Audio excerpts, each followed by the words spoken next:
গত বৈগুণ্য বিস্তৃত পুনঃ সকল জনগণ মানব ভিগুনন্দন সনকাদি ষষ্ঠী সহস্র ঋষিগণ শ্রোতা হোমহর্ষ নন্দন শ্রীনন্দ নন্দন চরণ প্রয়াণ পরম কারণিক শ্রী সুতমণি বক্তা এটিকে ব্রহ্মশাপগ্রস্ত সদা হৃদয়স্থ ত্যাগীন্দ্রপ্রস্থ মহারাজ ধীরাজ পরীক্ষিত মহারাজ শ্রোতা পরমহংস চূড়ামণি রসিক ভক্তগণের মুকুটমণি শ্রী সুখদেব গোস্বামী চরণ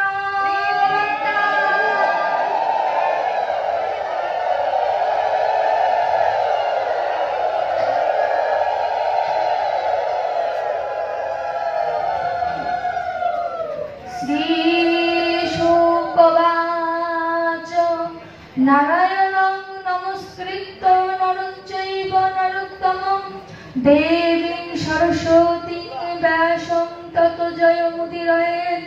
জয় জয় শ্রী চৈতন্য জয় নিত্যানন্দ জয় অদ্বৈত চন্দ্র জয় গৌর ভক্তবৃন্দ জয় শ্রী জীব গোপাল ভট্ট দাস রঘুনাথ। এই ছয় গোসাইয়ের করি চরণ বন্ধন যাহা হইতে বিঘ্ন নাশ অভীষ্ট পূরণ। শ্রী শ্রী নিতাই গৌর সীতানাথ শ্রীবাস গদাধর পঞ্চতত্ত্বময় শ্রী শ্রী হরি পুরুষ সুন্দর। ওম নমো ভগবতে বাসুদেবায় ভগবতে বাসুদেবস্য ব্যঙ্গময়ী স্বরূপায় শ্রীমদ্ ভগবদ্ গ্রন্থ মহাপুরুষায় নমো নমঃ।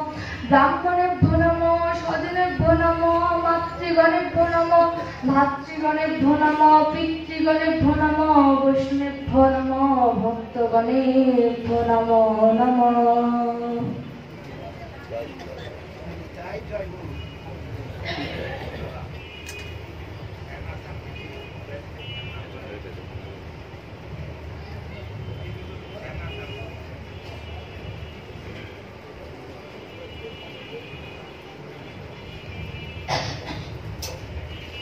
ভাগবত আমরা ভাগবতের বন্দনার মধ্যে পেলাম সুতমণি যেখানে বক্তা ছিলেন সেখানে 60,000 ঋষিবর্গ ছিলেন। 60,000 ঋষিবর্গের প্রশ্ন ছিল যে আমার গোবিন্দ যে ইহলীলা সংবরণ করে চলে গেলেন, এখন আমাদের উপায়টা কি হবে, আমাদের গতিটা কি হবে? সাক্ষাতে যিনি গোবিন্দ ভজন করেছেন তিনি কি আর গোবিন্দর অপকট নীলায় গোবিন্দ ছাড়া পূজা করে শান্তি পাবে? কোনোদিন পাবে না। এইটি ছিল 60,000 ঋষিবর্গের 6টি প্রশ্নের মধ্যে মুখ্য প্রশ্ন। আলো কোথায়? সূর্যের আলো নয়, এই হচ্ছে আমার গোবিন্দের যে দিব্য জ্যোতি, সেই আলোটা কোথায়? তখন এই আলোর বিস্তার করার জন্য সুতমণি সেখানে ভাগবতীয় কথা বললেন। সুতমণি শুনতে পেরেছিলেন কিভাবে?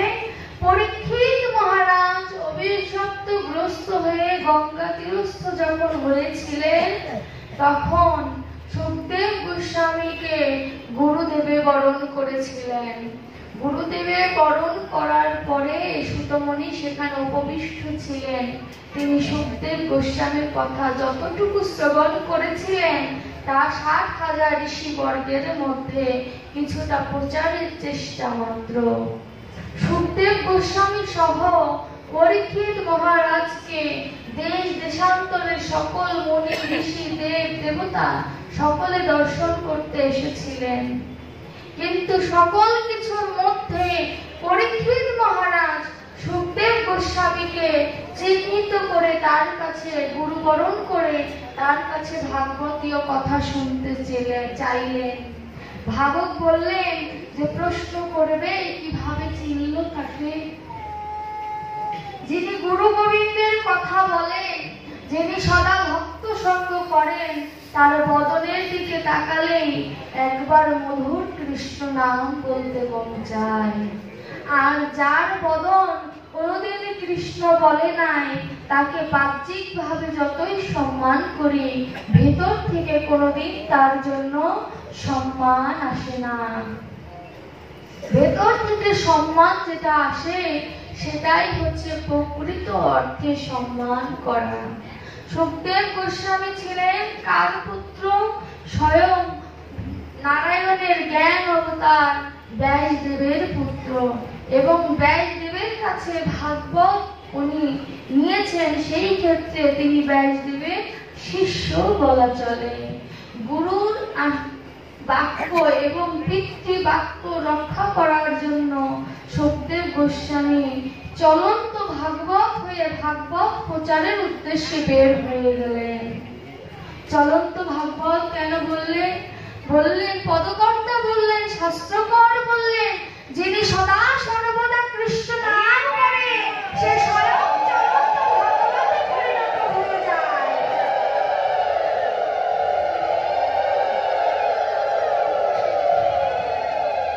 কত সুন্দর কথা! সুখদেব গোস্বামী যখন পরীক্ষিত মহারাজের সামনে আসলেন, সুখদেব গোস্বামী যেমন আমার দিদা আমাকে উত্তরিয়া বস্ত্র দান করলেন, ফুলের মালা দিলেন, তদ্রূপ সুখদেব গোস্বামীকেও পরীক্ষিত মহারাজ গুরুদেবে বরণ করলেন। এই উত্তরীয় বস্ত্র যদি প্রশ্ন করেন কেন দান করলাম, তখন শাস্ত্র বললেন যে বাড়িতে যদি কোনো ভাগবত পাঠ করতে কেউ আসে, অথবা গুরুদেব যদি গৃহে আসে, অথবা যদি নবদম্পতি গৃহে আসে, তাকে খালি হাতে দেখতে হয় না, তাকে খালি হাতে পাঠাতে হয় না। এটি বিধান। এর জন্য এই যে উত্তরীয়া বস্ত্র, এগুলো জীব শিক্ষা, যে জীব শিখে নাও যে কিভাবে ভজন করতে হয়। আমার ভজন নেই, কিন্তু আমার দিদা ভাই যে আমাকে দিলেন, এটা তার ভজন। গোবিন্দ দেখতে পেলেন যে তার ভক্ত একজন পাঠককে দিয়েছেন, আমার এগুলো পাওয়ার যোগ্যতা নেই, কিন্তু সে তো আর আমাকে দেয়নি। তিনি আসনের সম্মান করেছেন, তিনি ব্যাসদেবকে দিয়েছেন, আমাকে দেননি। যখন এই জ্ঞান তার ভিতরে আসে যে আমি পাঠককে নই, আমি ব্যাসদেবকে দিয়েছি, তখন তার ভজন সার্থক, আমার বলাও সার্থক। এবার সুখদেব গোস্বামীকে যখন পরীক্ষিত মহারাজ গুরুদেবে বরণ করলেন, তখন পরীক্ষিত মহারাজ বললেন যে আমার আয়ু 7 দিন, 7 দিন অন্তে আমার মৃত্যু হবে। অনেক ভক্তরা বা অনেক পাঠকেরা বলে থাকে যে পরীক্ষিত মহারাজের 7 দিন অন্তে মৃত্যু হয়নি। যদি মৃত্যু না হয়ে যায় তাহলে মুনির বাক্য কিন্তু মিথ্যা হয়ে যায়।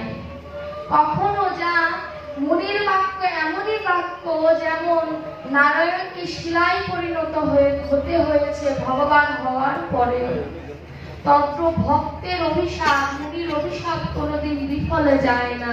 ভগবান তাকে কৃপা করতে পারে, উদ্ধার করার মাধ্যম বলে দিতে পারে, কিন্তু তাকে সম্পূর্ণরূপে রক্ষা করার ক্ষমতা ভগবানের নেই। যদি কোনো বৈষ্ণব ভক্ত যদি অভিশাপ দেয়, মন থেকে যদি কোনো অভিশাপ দেয়, তাই কি বললেন? সাধু সাবধান, ফের হয়ে অবধান।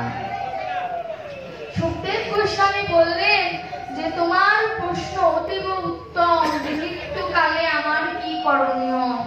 অর্জুন প্রশ্ন করেছিল কুরুক্ষেত্রের যুদ্ধে আমার কি করণীয়, আর তুমি প্রশ্ন করলে যে আমার এই জীবন দশা শেষ সময়ে কি করণীয়। তখন হাতে তালি দিয়ে সুখদেব গোস্বামী বলল, পরীক্ষিত তুমি 3টি কথা অবলম্বন করো। পরীক্ষিত মহারাজ গলে বস্ত্র নিয়ে হাত জোর করে বললেন, গুরুদেব তুমি যাহা কহ তাহাই অমৃত, তুমি শুধু বলো আমি যেন তা ধারণ করতে পারি, এই আশীর্বাদটুকু তুমি আমায় করো। সুখদেব গোস্বামী পরীক্ষিতের মাথায় হাত দিয়ে বললেন, তুমি এবং জীব সকলে এই কথা শ্রবণ করো। প্রথম কথা, মৃত্যুকে কখনো ভয় করো না। দ্বিতীয় কথা, অনাসক্তির অস্ত্র দিয়ে আসক্তিকে আসক্তিকে ছেদ করো, আর একবার যদি আসক্তি ছেদ হয়ে যায়, এই দেহটা গোবিন্দের চরণে দিয়ে দাও।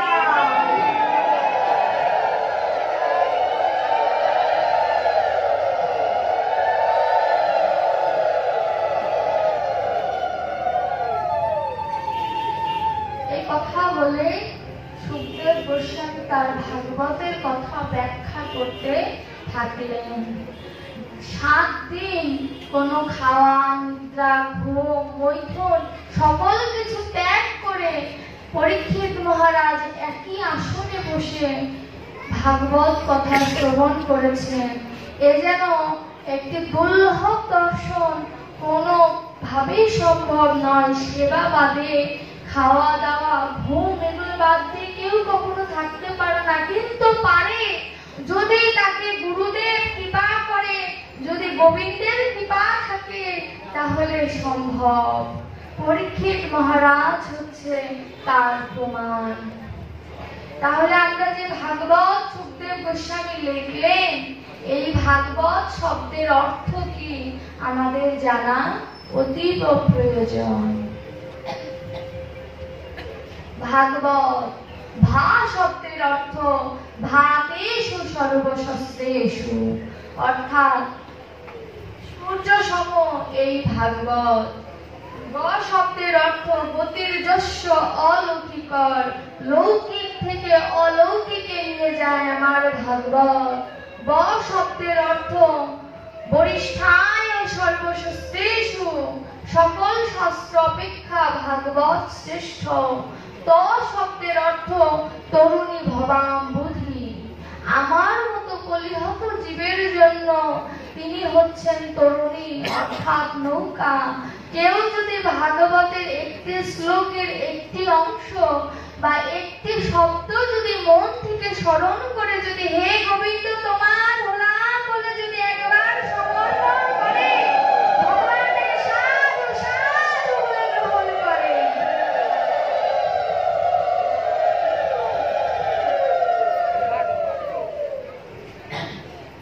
সাধু সাধু বলে গোবিন্দ তাকে সমর্পণ করেন। কত অপূর্ব দৃষ্টান্ত!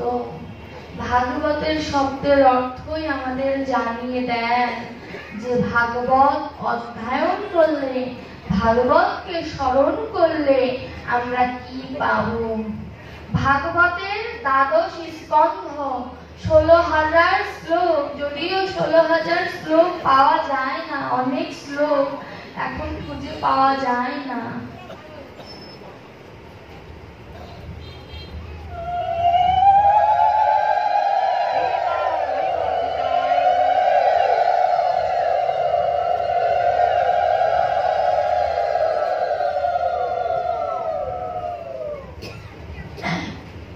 দ্বাদশ স্কন্ধ। সনাতন গোস্বামী বললেন যে আমার এই ভাগবত এবং গোবিন্দের বিগ্রহ অভিন্ন তনু, অর্থাৎ আমার গোবিন্দকে দর্শন করাও যা, আমার ভাগবতকে দর্শন করাও তাই। ভাগবতের 12 স্কন্ধকে সনাতন গোস্বামী ভগবানের বিগ্রহের সাথে তুলনা দিলেন।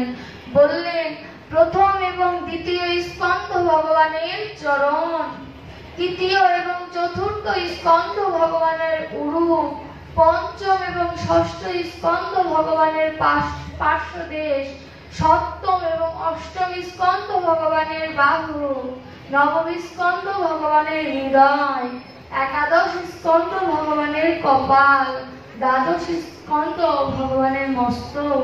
একটি স্কন্ধ বাকি রয়েছে, বলুন তো কোন স্কন্ধ? দশম স্কন্ধ, মঞ্জুহাস্যতম।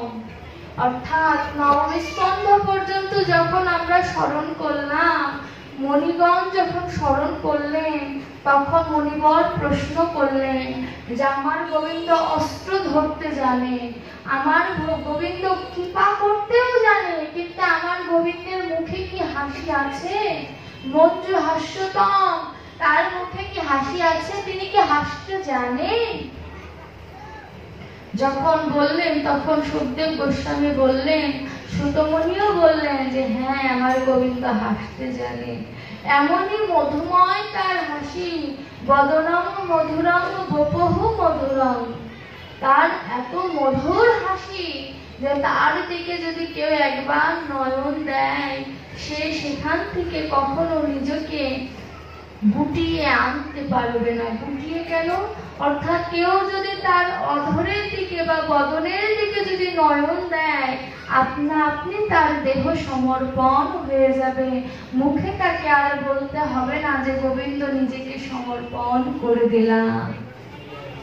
গোবিন্দ বললেন যে আমি জানি একটি মন্দিরে প্রবেশ করলে সর্বপ্রথম চরণের দিকে তাকাতে হয়, কিন্তু কলিহত জীব মন্দিরে প্রবেশ করলে কখনো গোবিন্দের চরণের দিকে তাকাবে না। এর জন্য গোবিন্দ চিন্তা করলেন, কলিহত জীবকে যদি উদ্ধার করতে হয় মুখে রাগ নিয়ে নয়, মধুমাখা হাসি দিয়ে তাকে ঘায়েল করতে হবে। দেখবেন একটি অপরিচিত লোকের সাথে যদি রাস্তায় হাঁটার সময় যদি দেখা হয়, ক্ষণিকের জন্য তার দৃষ্টি আকর্ষণ করার মূল উপায় হচ্ছে তার মুখের হাসি। সে যদি আপনার দিকে তাকিয়ে কিঞ্চিত হাসে, আপনি তার মুখের দিকে তাকাবেন, একটু হলেও চিন্তা করবেন যে কেন আপনার দিকে তাকিয়ে হাসছে। তদ্রূপ আমার গোবিন্দ, যিনি স্বয়ংভূ, যার আদি অন্ত কিছু পাওয়া যায় না, তার মুখের হাসি একবার চিন্তা করুন। যাকে দেখিনি তার বিগ্রহ এত সুন্দর, যদি তাকে দর্শন করতে পারতাম, তার বদন না জানি কত সুন্দর।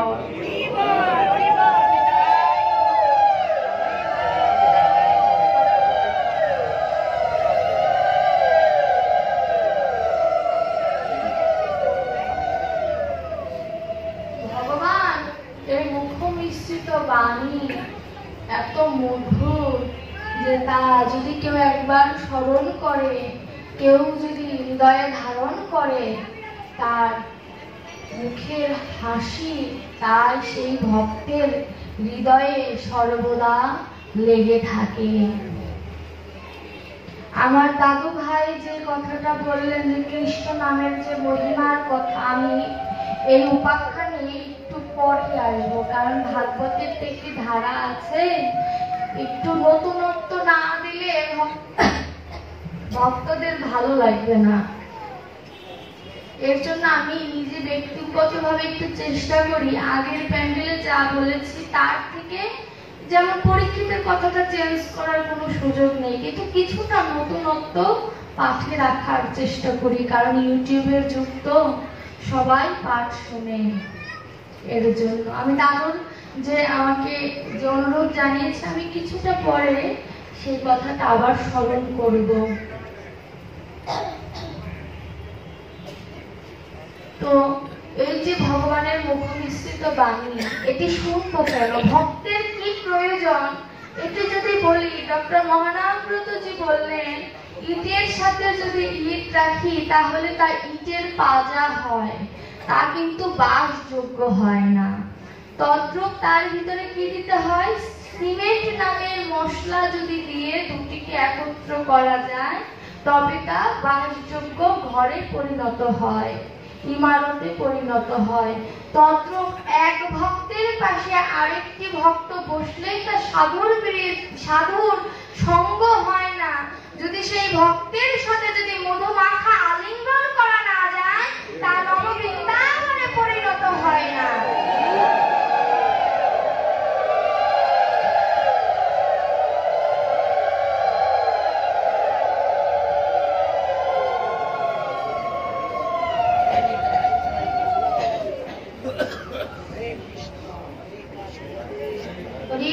কত মধুর দৃশ্য, এইটুকুই তো আমরা পাঠকরা চাই, যে কোনো দ্বিধাদ্বন্দ্ব থাকবে না, সকল নারী পুরুষ একই আসনে বসে গোবিন্দকে স্মরণ করবে। যা হয়নি কলিকালে তা এই যুগে হচ্ছে, কোনো কালে যা হয়নি তা এই যুগে হচ্ছে। কি সেটা হচ্ছে, প্রভু পণ করেছিলেন যে আমি ব্রাহ্মণ ক্ষত্রিয় বৈশ্য শূদ্র সকলকে একই আসনে বসাবো। এই পণে তিনি প্রখর থেকে এই বৃন্দাবন তৈরি করেছেন। আমাদের এই বৃন্দাবনের আদি পিতা কিন্তু আমাদের গৌর হরি। তিনি কিন্তু এই বৃন্দাবন সাজানোর প্রথম আদি পিতা। তার আগে এই নববৃন্দাবনের কোনো কথা ছিল না। ভজন ছিল সবার বাড়িতে বাড়িতে, যে যেমন পারত সে তেমন ভজন করত। কিন্তু মহাপ্রভু বললেন যে ঘরে থাকলে ভজন হয়, এটা সত্য, কিন্তু ভক্ত সঙ্গ যদি না হয়, সেই সঙ্গ যদি না হয়, কখনো কৃষ্ণ নামের প্রেম সম্পূর্ণ রূপে পাওয়া যায় না। রাধে রাধে গোবিন্দ। এই আলিঙ্গনের এত মূল্য। আলিঙ্গন করলে কি হয়? আমার ভিতরেও গোবিন্দের কিঞ্চিত আছে, আপনার ভিতরেও গোবিন্দের কিঞ্চিত আছে। এই পরমে পরমে যখন এই হৃদয়ের সাথে স্পর্শ লাগে, তখন প্রেম তরঙ্গের সৃষ্টি হয়, নয়নে নয়ন বাড়ি, প্রেম অস্ত্র বাড়ি তৈরি হয়। তখন গোবিন্দের চরণে নিজেকে সমর্পণ করা আরো বেশি সহজ হয়ে যায়। এর জন্য এই আলিঙ্গনের মাহাত্ম্য এত বেশি। আলিঙ্গনের থেকেও যদি কোনো ভক্ত যদি ভক্তের চরণ ধুলি অঙ্গে মাখতে পারে, ওই ব্রজের ধুলি অঙ্গে মাখার প্রয়োজন হয় না। সততত্ত্বা শাস্ত্রকর বললেন, সেই ব্রজের ধুলির থেকে ওই নববৃন্দাবনের ধুলি অতীব অতীব পুণ্য লাভ করার মাধ্যম। কারণ এই যে আমরা সাধুর বাজার তৈরি করেছি, এই সংকল্পটা কমিটির বাবাদের 1 বছর আগে থেকে করতে হয়। এই যে এতদিন ধরে গৌরকে নিতাইকে আহ্বান করা, এটি হচ্ছে সাধনা।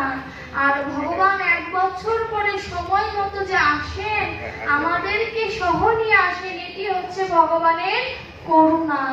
এই সাধনা আর করুণা যখন একত্রিত হয়, তখন ভক্ত ভগবানের অপূর্ব মিলন হয়।